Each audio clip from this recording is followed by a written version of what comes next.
Welcome to Enlightenment Unknown Life of a Spiritual Nomad. My name is Wes Coons, and welcome back to the show.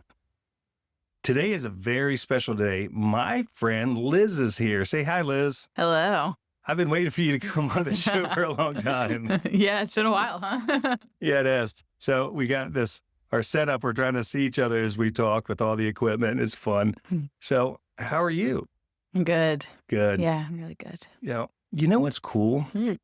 We just picked up 30 new countries listening to the show. Isn't that crazy? That is crazy. Yeah, it's been fun. So I was looking at the statistics this morning and I'm like, wow. All right. That's cool. Do you ever have anybody reach out from some of these countries? Yeah. That's cool. I had a listener from Spain reach out not too long ago, Samantha, and then local people all the time. Yeah. I was out. Where was I at? I don't know. I was at the beach or something this week and this lady comes up. She said, I love your show. And I'm like, thank you. Oh, that's fun. Yeah. I'm like, I don't know who she was. I mean, I did. I recognized her. It's just, we're not friends. So I know we're friends on Facebook and stuff. So that was very kind. Thank you. Yeah. That's cool. Yeah. It's a trip. So I remember growing up this weekend, I'm going to spread my brother's ashes, right? And so he used to always tell me to shut up. So I'm like, hey, brother, somebody wants to actually hear me talk. I don't know why, but they do. I don't really know. I don't think we've talked about it. How did your spiritual journey start?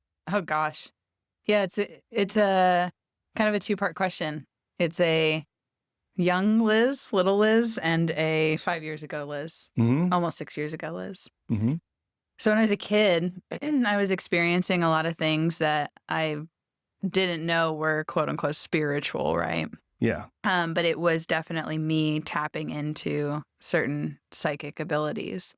So for example, I remember one night looking out, it was dark outside and I was looking out my window and I saw this whole landscape of things, of a place that was really lush and green. And when I looked out there, I asked my mom, what is that? What am I seeing? And she said, oh, that's just a daydream. So I just kind of compartmentalized, oh, it's just a daydream, whatever. Sure. And I used to do similar things like looking at the clouds. I would look in the clouds and you look for images, right? But I would look and I would see and I would get messages at the same time. I'd have these understandings come through. And then I remember there was one night that I had been asleep and I woke up all of a sudden and I felt like I needed to go out into the living room. And when I went out there, I could see my mom was on the phone, right? It's when we had the corded phone to the wall, whatever. Yeah. And I'm just standing there and I couldn't hear her. But afterwards, I remembered I had asked her something. And I a year ago messaged her and I was like, what did I say to you? And she said, you said to me, Nana died. And she's like, that's what I was on the phone about, was they were calling to tell her that her grandmother, my great-grandmother, had passed away. So all of that was happening as a kid in spurts. And I always felt very connected to nature. I always felt very connected to being in my body and feeling different energies, different emotions, just having a big understanding of the world going on around me. And then I kind of put it away. Sure. As a kid, I was molested. And so that really shut down a lot of those psychic abilities. But fast forward to about 5 years ago, and I had my daughter. And when I had her, it was a pretty stressful event, as birth can be. But the circumstances surrounding it were really stressful because my husband was at training for the military. And so even though I was surrounded by support, I had a doula, my dad was there. It was still it was a huge moment for me, right? Of transition. And so I had to decide, did I want to have my daughter and then my husband could come home for 24 hours and see her, meet her? Or did I want the potential for him to be there for 24 hours of labor but not meet her? And so I chose to induce my daughter at that time and have her be born so that he could meet her. Nice. And I think in doing that, right, I disrupted that process of you're in between the two realms at that point.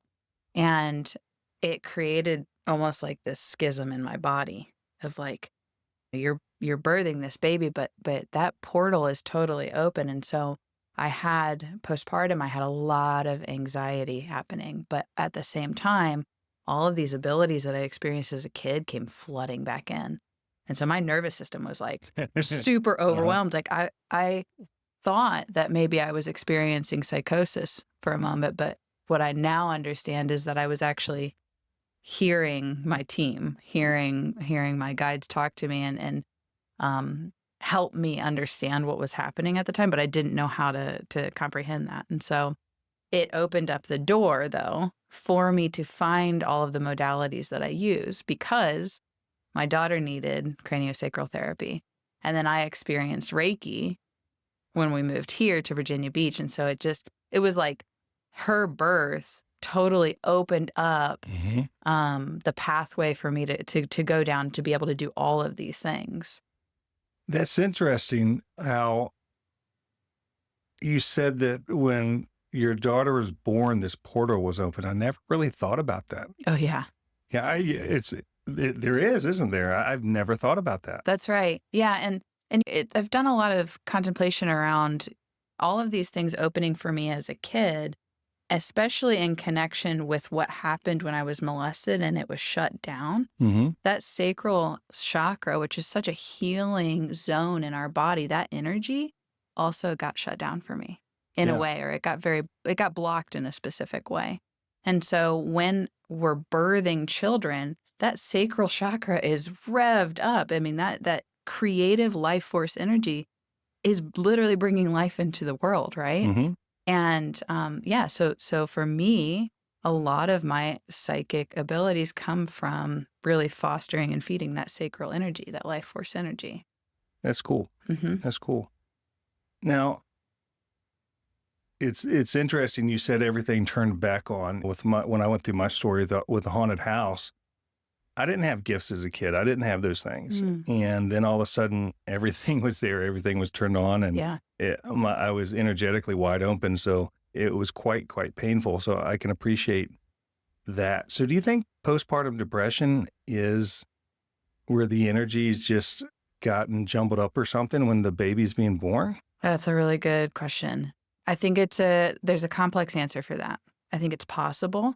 I do think hormonally a lot is happening, right? So we have our baby, but then we also have a massive drop in certain hormones and a massive influx of other hormones that can contribute to these fluctuations. But I also think a larger scale of this is that the support just has not historically been there for families during the postpartum period. Sure. Right? So you're experiencing this massive event where you are between realms, and we have in our society, it's becoming less and less in terms of we have more support for families through the birth process, but our process tends to be very controlled. You're going to come in at this time, you're going to have your baby this way, you're going to leave at this time, and we're not going to teach you how to do any of this. I remember being in the hospital and I didn't know how to wash my baby. I asked them to do it for me because I was like, I feel like I'm going to break her. Yeah. And so that support is so important. And I know when we don't have that support, we feel lonely, we feel isolated, we feel, that's when we start to feel really depressed or anxious because you're trying to survive. Oh, yeah. Yeah.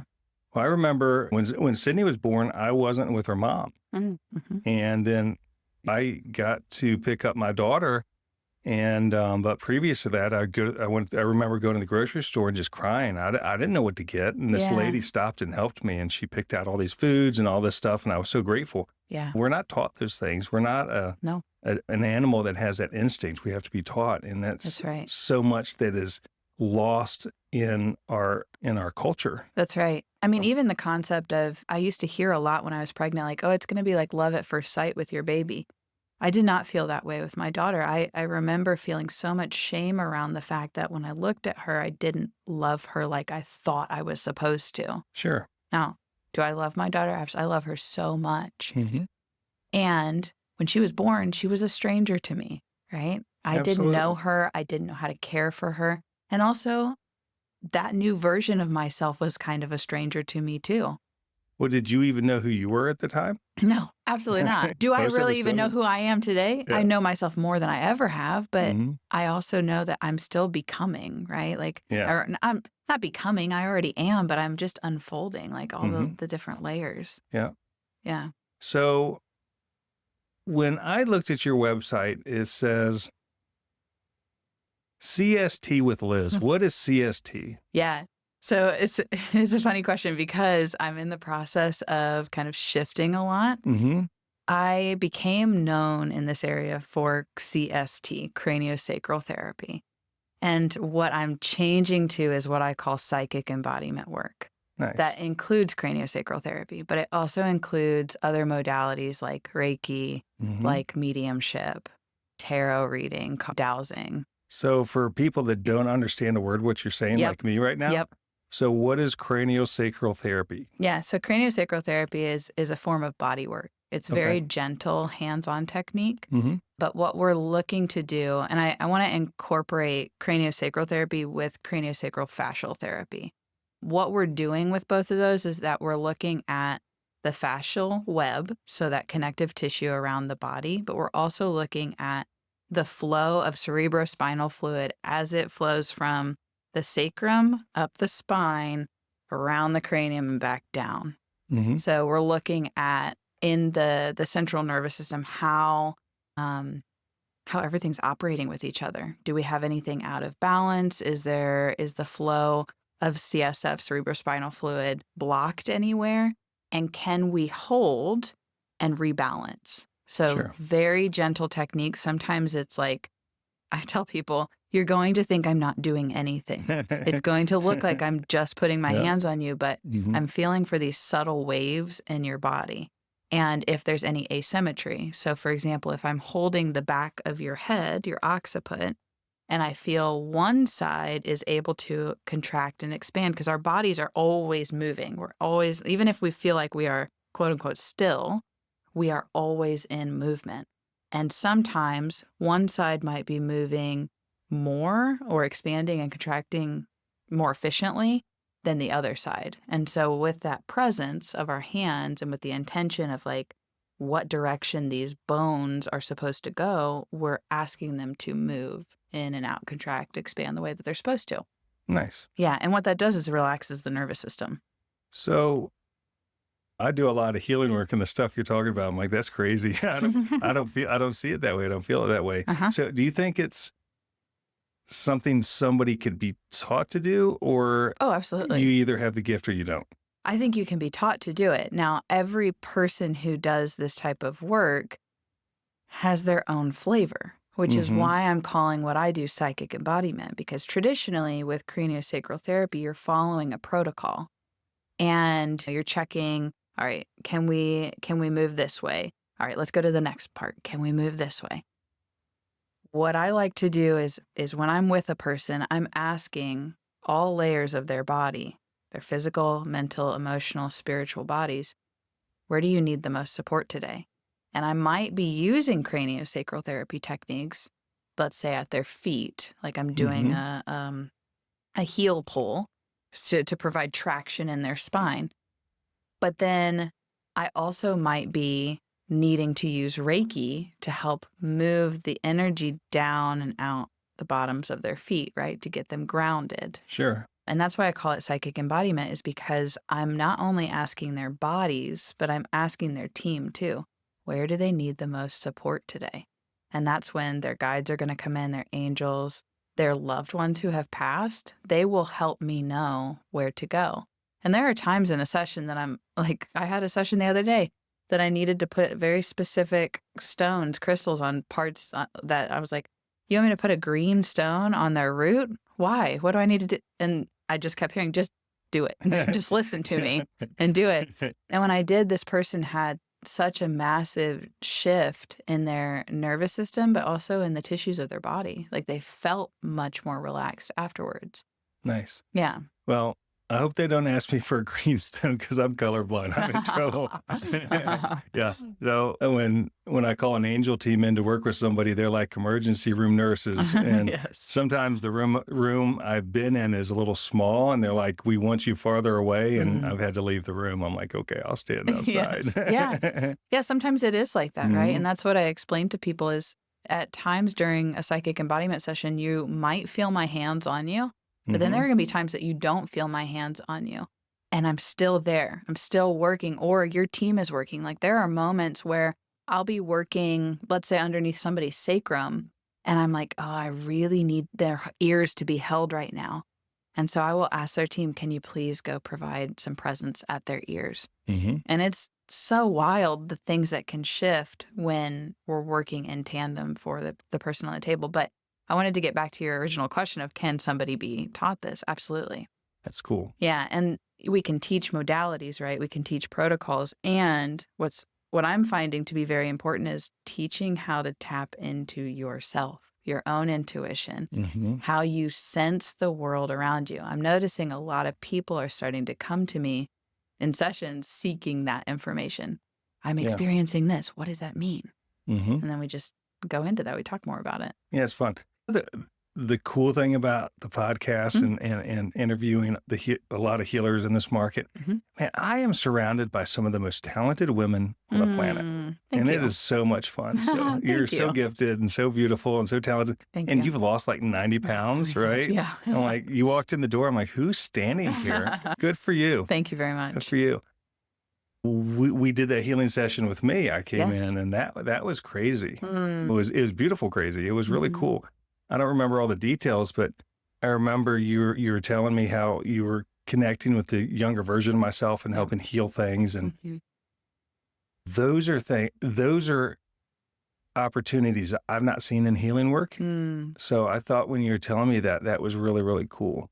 That was really powerful, actually. It's something that's been coming forward more in sessions. So I noticed that a lot of the healing work I do for myself will start to, and maybe you've seen this in your sessions too, like the people that come in might have been going through or are going through something similar to what you've experienced.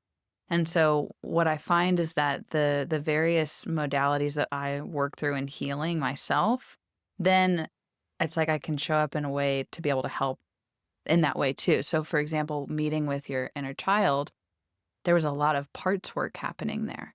And I've been working a lot on parts work for the last 2 years. And so I just approached your inner child the same way that my teacher has talked me through parts work. And it was a really beautiful experience because, are you okay if I share? Yeah. Your inner child just wanted to play and eat really good food. Like, I think that you wanted cake. And I was like, yes, let's get some cake. That sounds wonderful. That's funny. Yeah, because I didn't play as a child. You know, I didn't have friends. So everybody's kind of a jerk. So, you know, it is what it is. But when you said that, it just made sense to me. Yeah.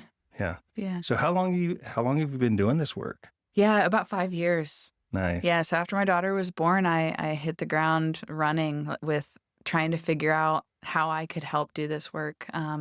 My daughter had a lot of feeding issues after she was born. So my doula is a craniosacral therapist. And she was like, why don't you come in? Let's just see what's going on. Maybe this will help her. And I went in and it was a life-changing session. Like, first of all, when we got in, we'd already been out like all day. She had her tongue tie released that day, which was really hard to experience. I was super sick, like feverish. And we had maybe a pediatrician appointment or something. So when we got there, I was very tired, and Ophelia was screaming. Ophelia is my daughter's name. She was screaming, and she pooped everywhere, like totally out her diaper, up the back. Oh, and I had remember no those days. other clothes. I had no other diapers for her. And I just looked at Molly and I said, what do I do? And she's like, we just make it work. It's fine. And first of all, the peace I felt from that, right? Like, oh, we don't have to leave because my daughter has poop all over her. We can just make this work. I'm supported. So she gave her the session. And afterwards, Ophelia was so relaxed that it brought me the peace that I think everyone deserves to have the entire time after they come home, or if they have a home birth, after birth, right? Yeah. Being supported in that postpartum period. And so I was like, I've got to learn what this work is, because that is how Right. I want other people to feel. I want to help do that and That's provide that. cool. So what is a doula? Yeah. A doula is somebody, so there's different types of doula. There's birth doulas, there's postpartum doulas, there are death doulas.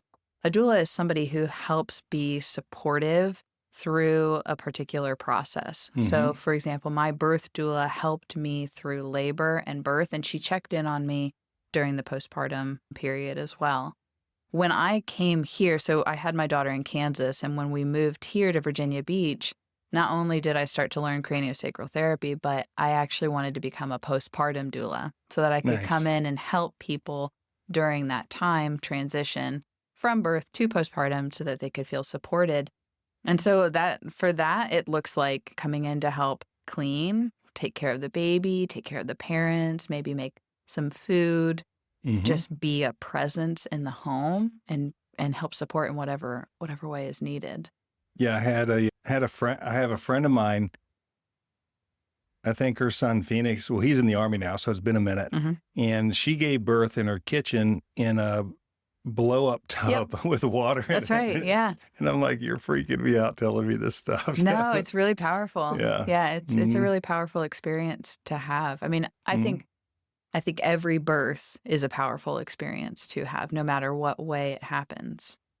Well, Big Pharma is in charge of all this stuff, and we don't know any better. We follow what we're told to do, especially in that situation. And as you're talking about this, I'm thinking about when my kids were born. It was so clinical, it was so cold, it was machine-like, and hurry up, get out, get out, get out, get out, get out, get out. And we weren't supported, we weren't honored, we weren't recognized. Do you have your credit card, Mr. Coons? I'm like, yeah, here's my credit card, pal. It was that. And so yours sounds sounds more beautiful. So yeah, it cool. was a beautiful experience. It was definitely, it taught me a lot about myself and what I want and what I don't want, right? I mean, I'm happy that I chose to have her so that my husband could see her. I thought that was very important to me, that he had time to spend with her. And in doing that, it's put my body through a process faster than it was ready to be. Sure. Which was a lot of stress. Well, or maybe it was supposed to have been that way because God called you to the table. Yeah.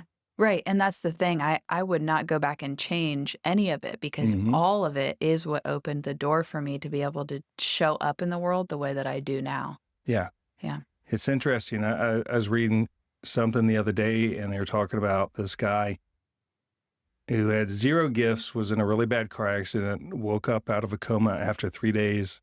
And not only could he speak another language, but he had all these psychic abilities and stuff. And I'm like, I kind of know what that feels like. And you lose your mind a little bit. It takes you a minute. It took me 3 years before I was comfortable in my own skin in this 3D world, you know? Yeah. And figuring out, who am I? What am I supposed to do? Where am I supposed to go? Yeah. And luckily, there was these amazing healers, Sandra Grace and Trinae and Margaret and a few others, and Linda and Kathleen, that were there for me. And because there were so many days I was just white knuckling it. I didn't understand what was going on. Yeah. So. Yeah, I can relate a lot to that. I've been thinking a lot lately about the people that have been brought into my life along this journey, and how grateful I am for all of my teachers and all of the friends who have provided safety for me within all of it, to express myself, to share like the knowledge that they've shared with me, but then also just the compassion. I'm learning that compassion is extremely important for me. It's important for everyone. Sure. And especially as you're learning or experiencing some of these things that feel maybe foreign, or like, did that really happen? Like, was that a real thing that happened? Being able to express that without being told, like, are you okay? Yeah, no, I get it. I get it. My daughter Sydney, I told you she got engaged, right? Yes, yeah. I saw the video. It was really beautiful. Yeah. Abraham, her fiance, Abraham, he likes to go by the name of Bam. Well, my very good friend, Ron, his nickname is Bam. I'm like, dude, we're not calling you Bam, so I call him Abraham. I don't think he likes it. Plus, I also call him Abraham, father of many nations. Every time I talk to him. So It's very formal. yeah. And I cannot wait to speak at their wedding because it will be Abraham, father of many nations and many children. I'm just saying, gosh. somebody wants grandbabies. So that's cool. Now, do you teach courses? Do you do any of that stuff? I've been asked that a lot. The only course that I have right now is actually teaching parents how to relax their babies at home. But I've been asked about, well, I say that's the only class I teach, but that's actually not true. I teach Reiki as well. Okay, nice. Yeah, so I used to teach with my teacher, Tanisha, which I don't know if you've met her, but she is incredible. She has taught me so much. I have like the most deepest respect for her. Nice. We used to teach together, and now we are kind of teaching separately, just because we're, schedules get super life full. happens. And I'm realizing for me that the way I like to teach is very one-on-one. So I teach Reiki, but it's like 1 to 2 people that I teach at a time. Sure. Yeah. And there's other areas that I'm wanting to teach in terms of how to connect to your body that will hopefully be coming soon in my office. I'm still kind of formulating it's a the process. order that I want to do it in. Good for you. Yeah, that's going to be cool. We talked about that a little bit. I think you're going to be fantastic at it. Thank you. You have a ability to connect that is so, I don't even know how to word it. It's just, we talk about unconditional love. We talk about the Christ energy. We talk about those things, but there's this combination of all that you bring to the table that is very, very beautiful. So if you haven't had any work with Liz, we're going to tell you in a little bit how to connect with her, but you definitely should check it out because it's cool. So tell me about what you do to help parents calm their child. What is that? Yeah.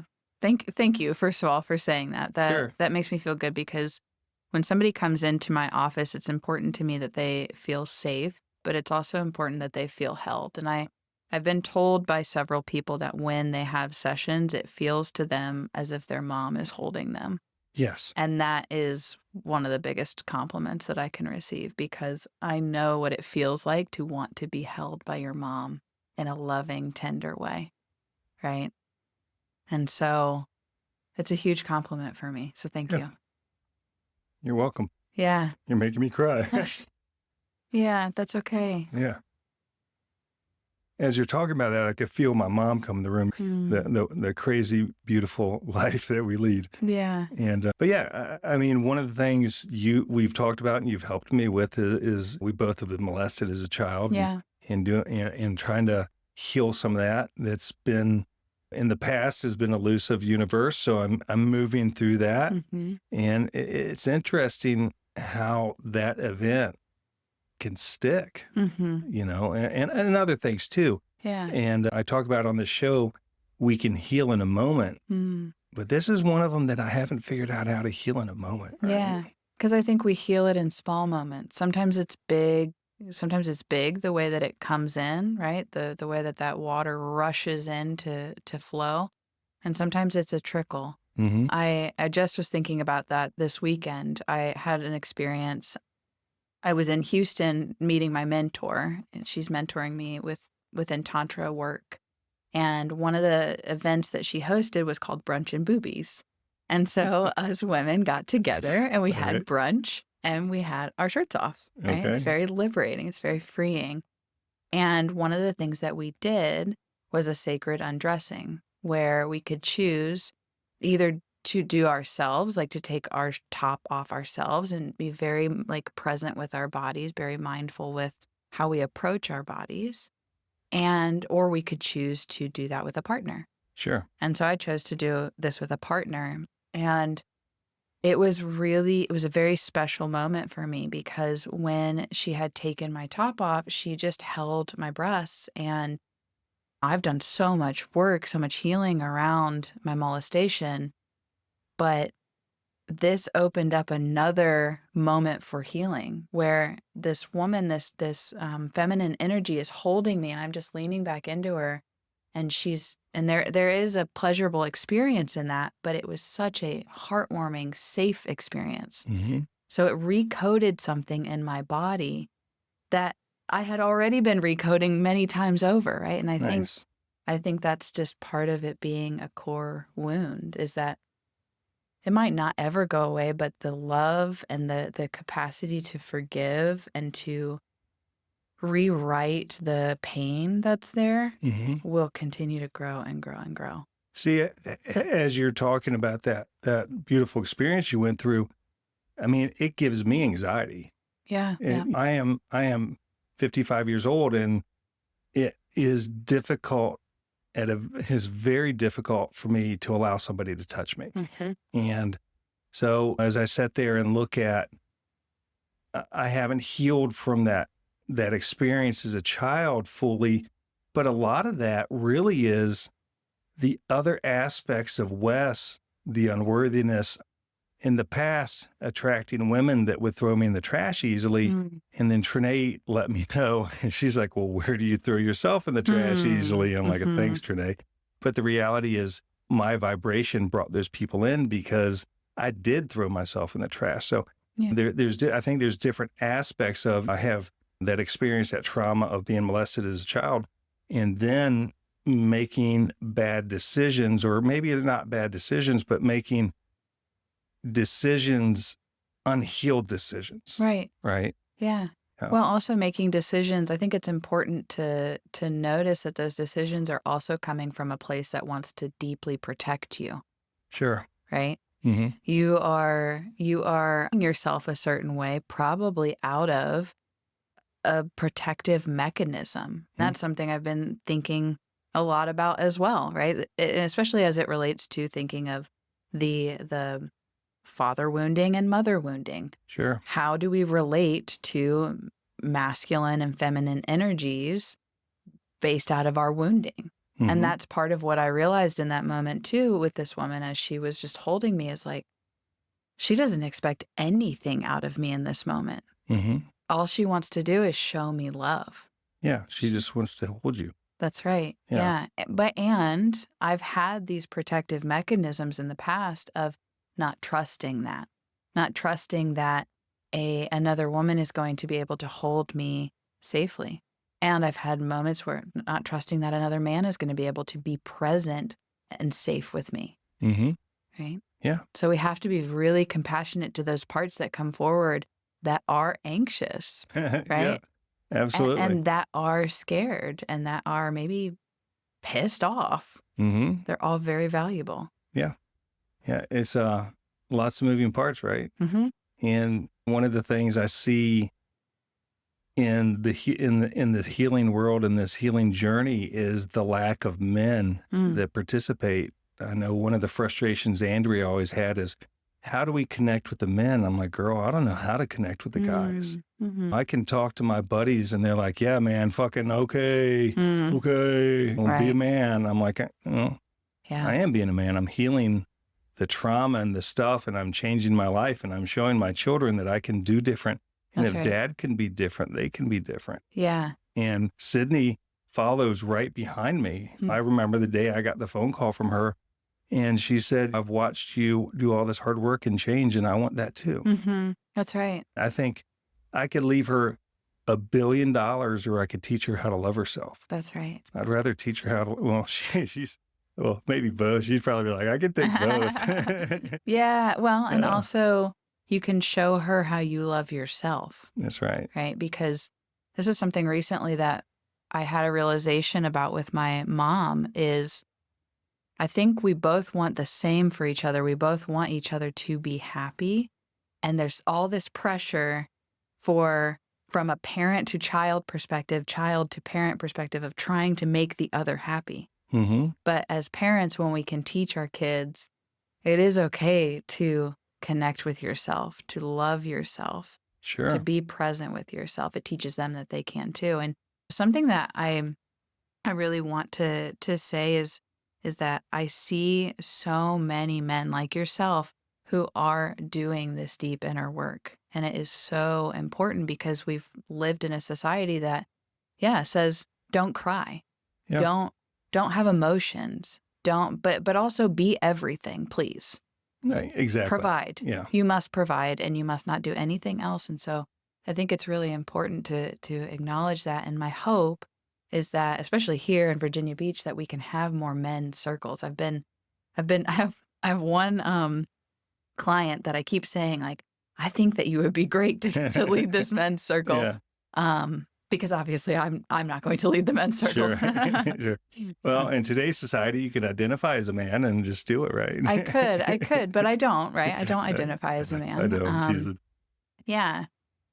Yeah. The fun thing is I had an active duty Navy SEAL in my healing office the other day, and he comes every time he comes back from deployment. So that's great. Yeah, it is. And the SEALs are more open to healing modalities than I found than most other branches. Father Munford down here at the ocean front says that we have to break the curses that are placed upon our warriors because they may not be able to defeat SEAL Team 6, but they could place a curse on that unit or a unit. And then that warrior comes back home and it destroys the family unit from inside out.